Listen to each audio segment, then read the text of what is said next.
युद्ध में जांबवान के पद प्रहार से मूर्छित होकर रावण धरती पर आ गिरता है। रात हो गई देख सारथी उसे रथ में डालकर युद्ध स्थल से दूर ले जाकर उसकी मूर्छा दूर करने के उपाय करता है। भयभीत राक्षस वहां आतंकित खड़े हैं। त्रिजटा अशोक वाटिका में सीता को युद्ध की गति का विवरण सुनाती है।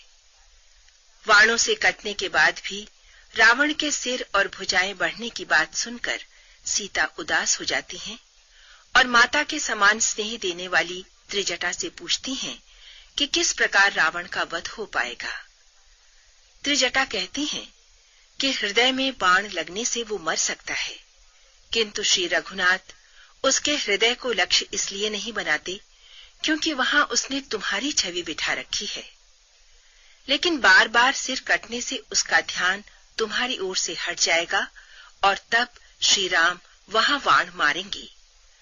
उधर मूर्छा टूटने पर रावण युद्ध भूमि से अपने को दूर पाकर सारथी पर क्रुद्ध होकर उसे धिक्कारने लगता है।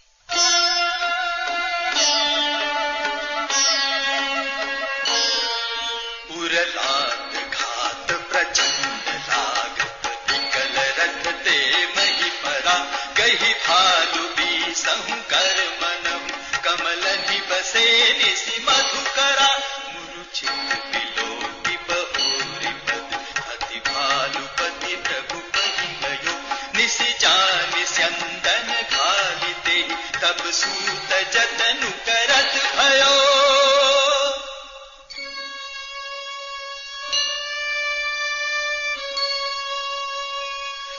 मूर्छा विगत भालु कपि सब आए प्रभु पास निश्चर सकल रावण ही घेरी रहे अति त्रास।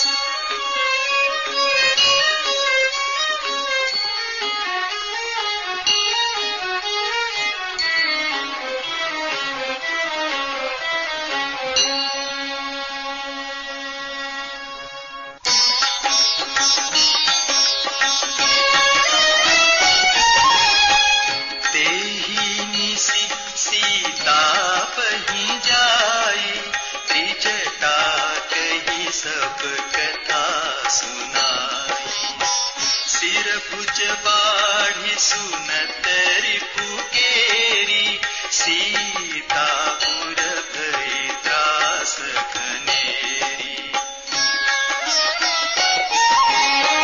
मुख मलिन उपजी मन चिंता त्रिजटासन बोली तब सीता होई ही कहा कहसी किन माता केहि विधि मरहि विश्व दुख दाता।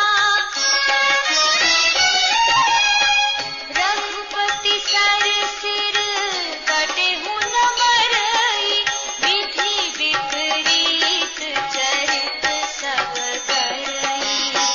मोर अभाग्य जियावत ओहि जेहि हों हरि पद कमल बिछोहि।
कही बहुत भांति समुझाई, पुनीति जटा निज भवन सिधाई। राम सुभाव सुमिरि पैदेही, उपजी बिरह विधा अति देही।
सारथी सन खींचन लागा, सठरन भूमि छड़ाई सिमोही, धिक धिक अधम बन